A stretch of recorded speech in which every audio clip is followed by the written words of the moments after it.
მოგესალმებით. ეს გადაცემა ხედვაა. მე კი მისი წამყვანი შუკიანა ხურხაძე გახლავთ.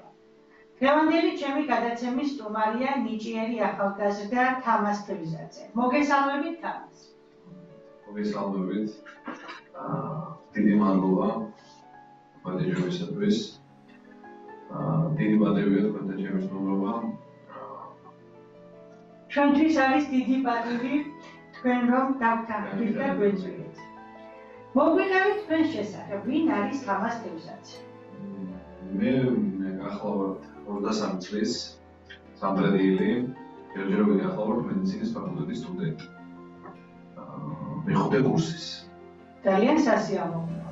კონკრეტულად რომელ სპეციალობაზე სწავლობთ? დიახ, ჩემი სპეციალობა ეს არის მედიცინის განხრა, კონკრეტულად სამკურნალო მეთოდებით და პირველი 6 წელი რომელიც მოიცავს პირველ საფეხურს და ამის შემდეგ გრძელდება პრეზიდენტობით. ჯერჯერობით პირველ საფეხურზე ვარ მეხუთე კურსზე და დამჭრე ერთი კურსი და დამჭრე პრეზიდენტობაზე გავაგზავნე.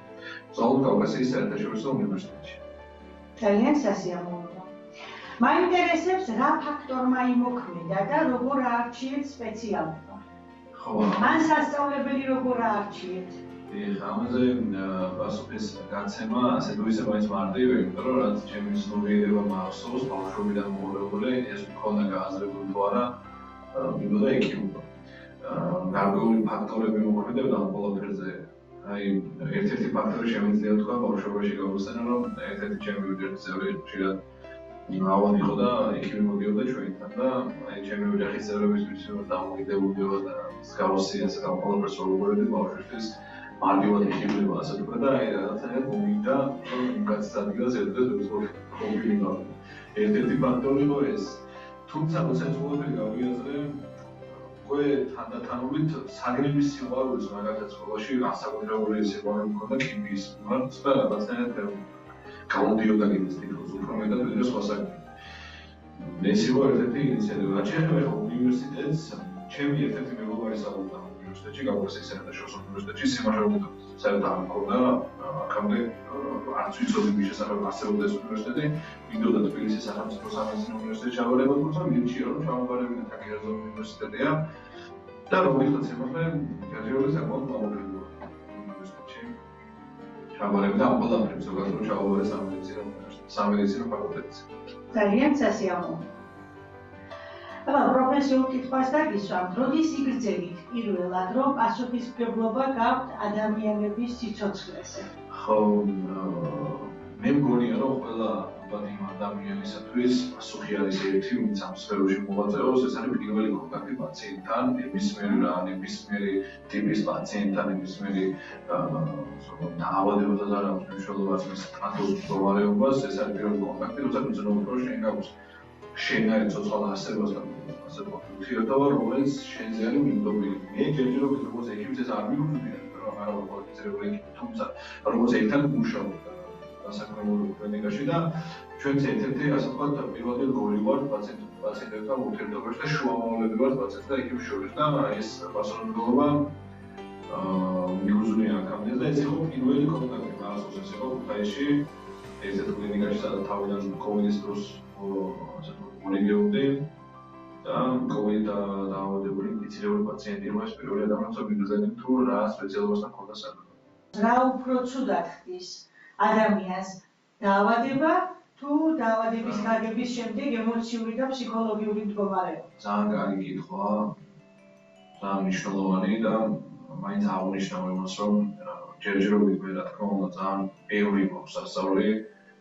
ძალიან ბევრი ასე ვთქვათ ინფორმაცია მომევალ როგორც თეორიული ისე პრაქტიკული, რათა ამ კითხვაზე ამოწურვა პასუხი გაგცეთ, თუმცა იქ ეს კითხვა მეც დამისვა სპეციალისტისთვის, ექიმისათვის და თუ რა პასუხი გავუცეთ იმის მიხედვით შემიძლია ვიჯო და გარდამედა რაც მინახავს და რაც ამიკითხავს. კოვიდი იქნებოდა ამის ნათელი მაგალითი. და კოვიდის დროს სხვა ფაქტორებიც იმოქმედა, თუმცა ემოციური განწყობა ერთ-ერთი წამყვანი ფაქტორი იყო.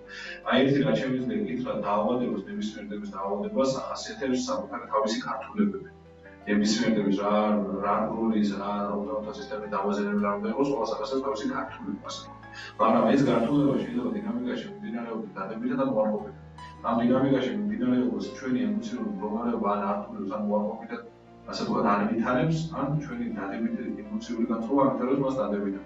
ამის უამრავი მაგალითი იყო, სოკრატეს არის ამ მაგალითი, რომელსაც ნამდვილად ასე ვთქვათ, სიცილის მიუძღვა ის მძიმე დაავადება, რაც მას ჰქონდა მდგომარეობას, ასე ვთქვათ და კარგი მაგალითი ეს ისტორიული ჩვენთვის, თუმცა ეხლა როცა პაციენტს აქვს აი მძიმე დიაგნოზი ონკოლოგიური დაუშვათ, რთულია ხომ მას უთხრა, რომ ეს ყველაფერში დადებითად მიიღო, მაგრამ არსებობს უამრავი მაგალითი, როდესაც დადებითმა განწყობამ და სტრესის ნაკლებობამ ასე ვთქვათ, დინამიკაში მოაქცია მისი მდგომარეობა. დადებით დინამიკაში. და ეს ორგანული სისტემას აიხსნა, როცა სტრესია, პლუს კორტიზოლი იმატებს და ჩვენი იმუნური სისტემა სუსტდება და როცა პირიქით ადამიანს შედარებით უფრო იმედიანად კორტიზოლის ნორმაში და ჩვენი იმუნური სისტემა უფრო ძლიერად და მყარად არის და ჩვენ დაცვას უშუქობს ფერმენტულ სისტემას. ამიტომ ეს შემიძლია გითხრათ, რომ ორივე შეიძლება თანამედროვე ახლა ქართული თავისი აქვს გამოიყენოს, რომ ძალიან მნიშვნელოვანია ჩვენ თვითონ დამოკიდებულებას ვაკეთებთ. მაგაში მეც გეთანხმებით. ახსენეთ, რომ მუშაობთ ერთნაირად ერთ-ერთ კლინიკაში, თუ შეგიძლიათ გითხრათ, რომ კლინიკაში ფსიქიკური ჯანმრთელობის ცენტრია. ეს დაწესებულება მაქვს არჩეული, ასე ვთქვათ, ჩემი სფერო და კონკრეტულად აი ამ სფეროდან გამომდინარე დავუსაქმდე ფსიქიატრიულ დაწესებულებაში. პირველად რომ პაციენტთან მიხვედით და იგზენით პასუხისმგებლობა. ეს რომ ის იყო? რა ემოცია დაგეუფლათ ამ დროს? ხო, ეს აი პირველი რომ გითხარით ქუთაისში ეს ადამიანი მახსოვს 65 წლამდე რა დაიცვალა, სადაც ახლა არ დავასახელებ, უბრალოდ COVID პნეუმონია ჰქონდა მხოლოდ COVID-ით განვითარებული მეორადი პნეუმონია და დაიღუპა მე უკვე წარმოვიდგინე, რომ მე გავარკვიე. ანუ პირველი იყო ეს ადამიანი იყოფოდა მართვით სომხოსი. მე მუშაობდი რეანიმაციულ გამოკვლევაში. იყო ინტუბირებული და მაშინ დამეუფლა ძალიან ასე ვთქვათ ისეთი განწყობა, რომ თითქოს სიკვდილი არის ადამიანის ყოველთვის ბოლო, ასე ვთქვათ, ეს ისტორიის დასასრული. და რელიგიურად შეიძლება რელიგიური ადამიანი რა თქმა უნდა როგორი სხვანაირი ქონოს ესე ვთქვათ, იზრდება და შეგვიძლია. დედამიწაზე სიცოცხლე თავდება ყოველთვის აქ საბოლოო სამწუხაროდ გარდაცვალებით, ხო?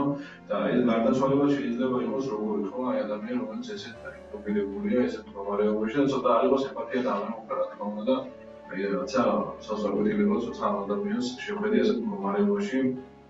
თუმცა მე ჩემი ჯგუფელები ესეთ ადამიანის სამეცნიერო ჩააბარეს მინახავს, რომლებიც ძალიან კარგად აწავლობდნენ თეორიულად ძალიან ასე ვთქვათ გაზომვებულები, თუმცა თეორიულადაც საკმაოდ მაღალი ხომ. თუმცა პირველი შეხება პაციენტთან გამოიწვია ის, რომ ადამიანმა უბრალოდ სფერო ეს არჩეული სამედიცინო სფერო შეცვალეს სხვა სფეროებით, რომ ჩათვალეს, რომ ის საქმე ეს არის. პირველი შეხება ძალიან რთული ესე ვთქვათ პრაქტიკულად პაციენტთან. ახსენეთ, რომ ფსიქიატრიულ დაწესებულებაში მუშაობთ. აი იქ როგორია თქვენი სამუშაო პროცესი, რამდენად რთულია? ხო, აი როგორ გითხრათ, მე პირადად შემიძლია ვთქვა, რომ ჩემი საკუთარი საქმე რაც ალბათ მომავალში გავაკეთებ სიამოვნებით, ასე ვთქვათ, ვიპოვე ფსიქიატრია, იმიტომ რომ ძალიან საინტერესო ადამიანები არიან ჯერ ერთი ეს ხალხი, ვინც დაიმედებს ფსიქოლოგიურ დაავადებებით არიან დაავადებულები, ჩვენ ზოგადად ქართველიერი ემოციურად არასტაბილურიები ვართ, მე ეცამოგები მაქვს და ხშირი არის ჩვენთან სხვადასხვა სხვა ტიპის ფსიქიკური დაავადებები, რომელიც საერთოდ ძალიან ბევრ ქვეყანაში აღწერილიც არის. ამიტომ ბევრ საინტერესო დაავადებას ნახავ, ბევრ საინტერესო ტიპს ნახავ და საინტერესოა მათთან კომუნიკაცია. ჩვენი ყოველდღიური ასე ვთქვათ მათთან ურთიერთობა გამოიხატებებით, რომ მედიკამენტების მიღებით საბოლოოდ მათი ასე ვთქვათ ხშირად ჰოსპიტალიზება გამოძიებებით, ისინი აიღებენ მედიკამენტებს, რომელსაც დამოუკიდებლად სახლის პირობებში და ჩვენ ძირითადი მიზანი ის არის, რომ მათ მედიკამენტები რადგან მდგომარეობა დაუსტაბილურდება. არიან პირველადი პაციენტები, რომელსაც საერთოდ არიან და რა თქმა უნდა სირთულეები ახლავს მას ამ მდგომარეობა და იქაც ხშირი რა თქმა უნდა ჩაგერთება ემპათია, იმიტომ რომ რთული იმ ადამიანს ის გაგება რომ მას ჭირდება მედიკამენტები. თან როგორც სტიგმატიზებულია ჩვენთან ახლა ფსიქიკური დაავადება და თვითონ ეს ადამიანები ესეც მოგვეხსენება ხო ჯიჟის სტატუსი აქვს და ასე შემდგომ და საკმაოდ რთულია ამ კუთხით ურთიერთობა, მაგრამ ძალიან საინტერესოა და ვისურვებდი რომ ბევრი ადამიანი დაინტერესებული იყოს, იმიტომ რომ ამ კუთხით საკმაოდ რთული მდგომარეობა ჩვენს ქვეყანაში პრაქტიკულად არ ვიცნობ ჩემი ადამიანს, ვინც ჩემი კოლეგა შეიძლება გახდეს ევროს, რომ არ უნდა ფსიქიატრია. ალბათ იმ სიტუაციებიდან გამომდინარეც, რაც ახლავს ამ სფეროს. როგორ ფიქრობთ, რა უნარებია ყველაზე მნიშვნელოვანი კარგი ექიმისთვის? ხო, ეს მნიშვნელოვანია, იმედია წარმოვიდგინე. მე მგონია ჯერჯერობით რომ ნებისმიერ სფეროში თუ ადამიანი და ჩამოყალიბდეს ადამიანის სულს რომ ჩამოყალიბდეს კარგი პროფესიონალი, ამის საჭიროა ჯერჯერობით პირველში კარგი ადამიანი. თუმცა ეხლა მედიცინა ესეთ სფეროა და ექიმი როგორც ასეთი ადამიანია, რომელსაც როგორც წესი უწევს ადამიანებთან ურთიერთობა, რომელიც მისგან ეთხოვენ შველას და ხმარებას, ხო? ამიტომ გაარსებულს კიდე ესეთ თვისებები, რაც განსაკუთრებულად ექიმს უნდა გქონდეს ეს გამოვლენა. ერთ-ერთი ასეთი არის ჩემი ემპათია. იმიტომ რომ ეს ამნიშნულოვანია, უნდა გქონდეს ფაქტობრივი დამოკიდებულება ადამიანების მიმართ, წარმოიდგინოთ შეითავის ადგილას, როგორი ქცევა მოგეწევნებოდა, სიამოვნებოდა სხვისგან შენ იმ დროს ამ ადამიანს ადგილას სვლიო.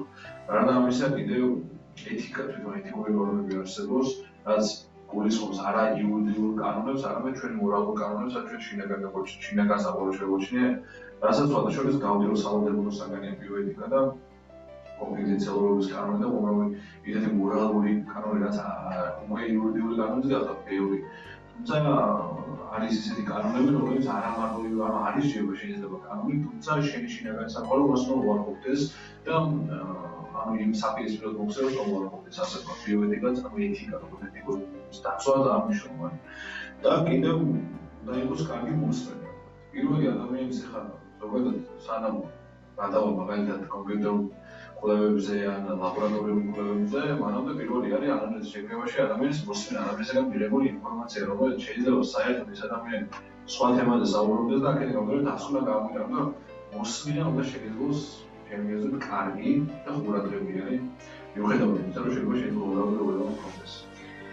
ერთი რამ მაინტერესებს, აი, როდესაც ექიმთან მიდის პაციენტი, რამდენად მნიშვნელოვანია სწორად უთხრას ის ჩივილები, რაც აწუხებს.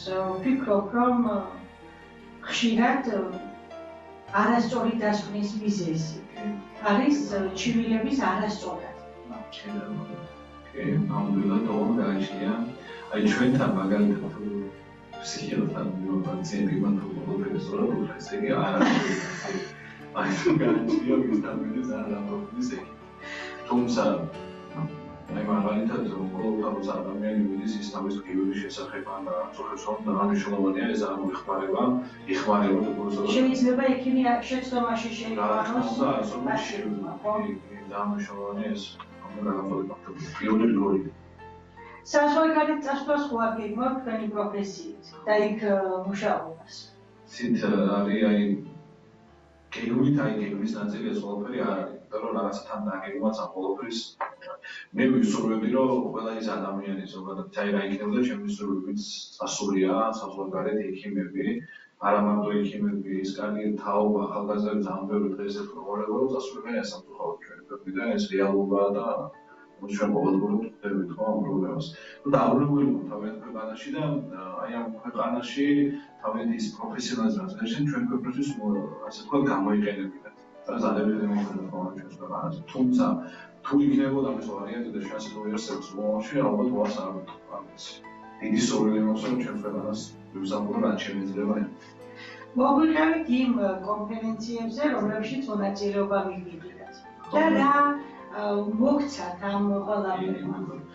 დიახ, ესე იგი ეს კონფერენცია ორი დიდი და მნიშვნელოვანი კონფერენცია, ყველაზე დიდი კონფერენცია და ეს იყო აღმოსავლეთის უნივერსიტეტში და ეს იყო კავკასიის საერთაშორისო უნივერსიტეტში. კონფერენციები შეეხება ერთ-ერთ თემას, ეს არის მიზოფონია. მიზოფონია არის მდგომარეობა, აუტანელი, ასე ვთქვათ, გენების ფენომენი. ანუ ადამიანები არსებობენ, რომელსაც აუტანლობა აქვს სპეციფიკურ გენებზე. ეს სპეციფიკური გენები შეიძლება იყოს სხვა ადამიანებისგან წარმოქმნილი, მაგალითად ხმაურიანი ჭარბა, ხმაურიანი სუნი, ან დაფაზე მშლელი ჩამოსვა და სხვათა შორის ერთი ძაც იყო ძალიან საინტერესო იქნება ჩვენ გვესწრებოდა ეს ჟიურის წევრები იყვნენ ასე ვთქვათ, პროფესორები, რომელსაც ხია ის ჩვენთან უნივერსიტეტში განსაკუთრებით 4-5 მეტრამდე რომ დაამშვიდო და გესაუბროთ შემოგვიგებენ უზრუნველობაზე მოიხმების მიმართ. ყველას ჰქონდა ის სიმპტომები, რაც ჩამოთვალე პრაქტიკულად. ძალიან ხშირი ყოფილა. ესე იგი, ეს მიზოფონია თვითონ არის გარდა იმისა, რომ ამ კუთხით არის ძალიან მნიშვნელოვანი, რომ აი ეს გელები, რომლებიც ამ ადამიანებს აწუხებენ, ყოველდღიურობაში ხდებოდა, არის ასევე მნიშვნელოვანი, რომ არის შეუსწავლელი მდგომარეობა, არ არის აღწერილი, ასე ვთქვათ, არ არის როგორც დაავადებული კლასიფიცირებული, არის DSM-5 ასე ვთქვათ, ლიტერატურა, სადაც ყველა ფსიქიკური დაავადების აღწერა ხდებოდა კლასიფიცირებული. არ არის აღწერილი რაც კლასიფიცირებული, ამიტომ ჯერ კიდევაც ამ სეზონებში მნიშვნელოვანი განხილვა ამ კუთხით და მნიშვნელოვანი კუთხეები დასწრული არის ეს დაავადება თუ არის ეს სიმპტომიან ფენომენი. პირველ რიგში, ასე ვთქვათ, კონფერენცია ეხებოდა უშუალოდ აი ამ დაავადების აღწერას. ამის შემდგომ ინტერესი გამოიწვია უბრალოდ ამ დაავადებამ ინტერესი გააჩნდა მდგომარეობის მიმართ და ჩვენ ჩავატარეთ კვლევა ჩემი ხელმძღვანელი იყო ბატონი მიხაილ სევაროვით და ჩემი კოლეგებთან უკანასკნელსა და თეორიულად ერთად გავაკეთეთ ეს ასე ვთქვათ კვლევა და რომელმაც ამ კვლევაში მონაწილეობდა სამი ძირითადი რგოლი იყო ჯანდაცვის პირველი რგოლი ოჯახის ექიმი, თერაპევტი, ფსიქიატრი და ნევროლოგი გამოვაჩინეთ შეფერდი თუ აი ესეთი ტიპის პაციენტები ყველაზე შეიძლება საშინაო მოდელები მომენტობის ექიმი. გამოვიდა ერთადერთი პასუხი სადაც იყო არსებობდა ეგეთი პაციენტი რომელიც ყავდა თუმცა კონკრეტ დახურული კითხვარი იყო და აბიცური პრობლემის ექიმთან იყო და სხვა შორის დაავადების შესახებ დიდად ინფორმაცია თუმცა ექიმებში არ ჰქონდა და ეს მეორე საბოლოოდ პასუხა თუმცა იმედს ვიტოვებ რომ გამოჩნდებიან ადამიანები რომლებიც დაინტერესდებიან ამ კუთხით და ეს კვლევა არ ამოგვიყვება ამ უკვე პაციენტებში ჩატარდება უკვე ფაქტობრივ მოსწავლეებში მისი მეთოდი სრული გორჩევს. რა ფაქტორებმა იმოქმედა თქვენს ადამიანად ჩამოყალიბებაში რა არის ის ბავშვობის მოგონება, რომელიც არასდროს არ დაკავებთ და არ გაგემეტებათ არასდროს დასამწი. აი კითხვა ჩემი აზრით ადამიანი თავისი სიტუაციის ბოლომდე სწავლობს პირველში საკუთარ პიროვნების შესწავლას ცდილობს და შემდგომ სწავლობს იმას, რომ როგორ ჩამოყალიბდეს კარგი პიროვნებით, ხო? ჩვენ ყოველდღიურობაში ვაწყდებით უამრავ ასე ვთქვათ მომენტებს, რომლებიც აი ჩვენს პიროვნებაზე გადაჭრენ პიროვნების შინაგან ღირებულებებზე. მეორეს რაც შეეხება მეორე კითხვას რა იყო ის მოგონებები, არა იმიტომ რომ მე ახლა აქ მოფევი და თქვენთან ვარ, მაინც საზამთრებლად ვარ, მაინც ვიტყოდი რომ ეს ოჯახი და თქვენ ზოგადად ხართ ის ადამიანი და ეს ოჯახის ადამიანები ხართ, ვინც ასოცირდება ჩემ ასე ვთქვათ ბავშვობის დადებითი მოგონებებთან, რომელმაც ძალიან დადებითი და კარგი გავლენა იქონიეს ჩემს მომავალ ცხოვრებას და მომავალ იმ დროზე რაც ახლა გავიდა. ერთ-ერთი არის აირე მასწავლებელი, რომელიც ასევე მოგიკითხა ჩემი აღმოსავლელი პედაგოგი, რომელმაც ძალიან დიდი ასე ვთქვათ როლი დატოვა ჩემს ცხოვრებაში და მე მგონია რომ მასწავლებელი არის ის ასე ვთქვათ პიროვნება პროფესიის გარეთ, რომელიც ექიმების თვისება შეიძლება კონდეს რომ ჩამოთვალოთ, აი მასწავლებელი თვისებების მატარებელი უნდა იყოს და აუცილებლად დაფასებული უნდა იყოს თუ სახელმწიფოსგან ჩვენ საზოგადოებისგან მაინც. ძალიან მნიშვნელოვანი როლია ჩვენ ცხოვრებაში დაწყებითების პედაგოგი, რომელიც უბრალოდ აი ამ არემოცნობიერს ალაგებს და გასწავლის თუ რა შეიძლება გინდოდეს შენ მომავალ ცხოვრებაში. და თქვენ მადლობა. ძალიან დიდი მადლობა იმისთვის, რომ აი ასე თბილად და კარგად დაგამახსოვრდეთ ეს პერიოდი. რომ არა ექიმობა რა სპეციალობას აირჩევდი და როგორ წარმოგიდგენიათ საკუთარი თავი 10 წლის შემდეგ. რომ არა ექიმობა იცით რა არის აიდიული ჰობი მქონდა. საკუთრებით ფეხბურთი ძალიან მიყოლა. მაგრამ არასდროს ამიფიქრე ასეულდაურა და აი ექიმობის არასდროს ამიფიქრე ამას. გონია რომ არც არაფერი არ გამოვიდა და არც არაფერი არ პროფესიის გავდა. თუ არა ექიმობაში აი ექიმები იქნებოდა. რაღაცა მედიკასთან ახლოს რო ყოფილიყო. და 10 წლის შემდგომ როგორ წარმოვიდგენია ჩემი თავი. აი როგორ მინდა რომ წარმოვიდგინო ეს სხვა საკითხია, თუმცა ეს რასაც ძალიან მინდა რომ ჩემს სფეროში ვიყო. კვალიფიცირებული წესით უკვე მიწევს ამ წლის მიდე, ამიტომ კვალიფიცირებული ფსიქიატრი ეს ამას ვისურვებდი რა ძალიან მინდა და რაც მიზანოთ დასახული. დანარჩენი ღვთისმება და იმედი რომ ყველაფერი კარგად იქნება. თავისუფალ დროს რას აკეთებ და რაზე ოცნებობ საერთოდ? თავისუფალ დროს სოგეთი. სიმართლე რომ ვითხრა, თავისუფალ დროს ალბათ ხშირად გავდივარ მეგობრებთან ერთად. უბრალოდ ჩემს უფლებებს აერთებს და დავმეგობრე ხოთარსულში. კიდევ არის ხშირად რომ ვიმატებ საათებს ნევროლოგიურ გამოკვლევებში. სხვა კლინიკის აი შეიძლება რომ დაიმატო ხალხა საათები და მიხდი არა როგორც მოვიდიო მაგრამ საკუთრებია რომ როგორ პრაქტიკებს და ხშირად ამასაც ვაკეთებ. ხან როგორ რაც შეიძლება ეხლა რაც ვცნობ აი ერთი რაც მახსენდება ყოველდღე რაც მithქვამს სხვასთანაც და ეხლა რაც მინდა კიდე რომ ვთქვა ეს არის რომ ძალიან მინდა რომ აი ისეთ ქვეყანაში ვიცხოვრო სადაც ჩემი ჭრილიდან გამომდინარე და ჩემი სურვილიდან გამომდინარე რომ სადაც ფსიქიკური დაავადება არ იქნება სტიგმატიზირებული, სადაც ფსიქიკური დაავადებების მქონე ადამიანები არ იქნებიან გამოყოფილი საზოგადოებისგან, ესენი იქნებიან საზოგადოების ჩვეულებრივი წევრები, როგორც თითოეული ჩვენგანი. მაგრამ ამას იმსახურებენ ეს ადამიანები, ხანდახან ამ დაავადების განვითარება ხდება საერთოდ არ ეკითხებიან ადამიანს, რომელიც ისე გენეტიკური ფაქტორებიც არსებობს. თან ხანდახან ამ დაავადების განვითარების ფაქტორი არის რომ ადამიანს არ ყავს გულში რომ ეს ადამიანი მის საკუთარად აი ამ მის უხლეს გაუზიარებს ამ სპორტის შესახებ მოუყვება დეპრესიის ხშირი მიზეზი ის არის რომ ამ ადამიანს რომელიც უნებაგაცობა და კრიტიკული აქვს აი ამ უნებაგაცობის გამაყრებელი ადამიანი აქვს გვერდით და ვისურვებდი რომ ეს ადამიანი ერთი მაინც ყავდეს ყველა ადამიანს გვერდით. სინema შემიძლია ერთად რა როლი აქვს თქვენს ცხოვრებაში ოჯახს? გარდა იმისა, რომ სამედიცინოსკენ გიბიძგათ. ხო, ჩემს ოჯახს და ალბათ ყველა ადამიანისთვის ოჯახი ასოცირდება ღირსებასთან და ჩემთვისაც ჩემი ოჯახი ასოცირდება ჩემი სამშობლოს სიყვარულთან. გამომდინარე იქიდან რომ სამშობლოს სიყვარულიც ხო ჩვენი ოჯახიდან იწყება, რადგან ჩვენი ოჯახი არის საქართველოში, რადგან ქართველები ჩვენი წინაპრები გამომდინარე იქიდან მეგობრებო ჩვენი ქვეყანა და ჩვენი სამშობლო ჩვენი საქართველო. სხვა ქვეყანაში რო ყოფილიყო ალბათ ის ქვეყანა ხო იყო ნორმა შეიძლება. ამიტომ ოჯახი ასოცირდება ყველა იმ ღირებასთან, რელიგიასთან, ჩემს სამშობლოსთან.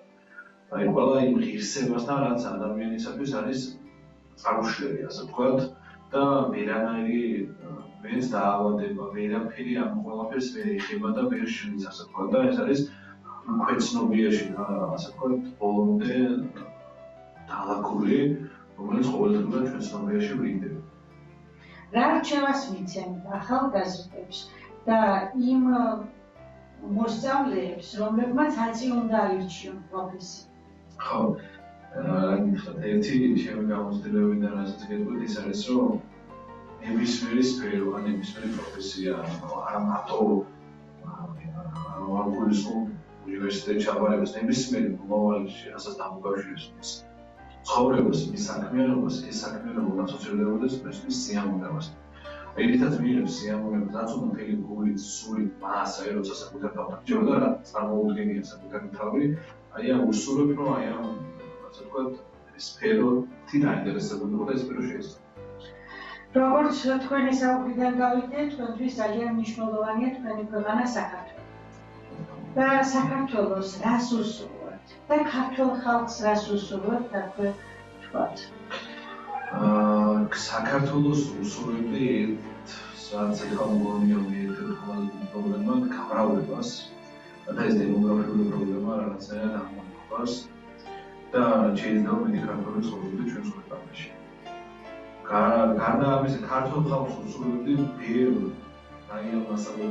მასალებს, რათა ბევრი განათლებული თაობა გაიზარდოს საქართველოში, რომელიც იქნება კონცენტრირებული თავის საქმეზე, პროფესიონალი იქნება თავისი საქმეზე, კონცენტრირებული იქნება ქვეყნის ადამიანები და კარგი მომავალს. აი ამას უსურვებდი, იმიტომ რომ საქართველოს ასე ვთქვათ, კარგი ნაწილყო არ არსებობს კარგი და ჯანმრთელი და გონიერი თაობის გარეშე შეუძლებელია უბრალოდ. ძალიან დიდი მადლობა თამარ. საინტერესო იყო თქვენთან საუბარი და იმედია რომ მომავალშიც კიდევ არაერთხელ შევხვდებით არა მარტო ამ სხვა ფორმატში. დიდი მადლობა.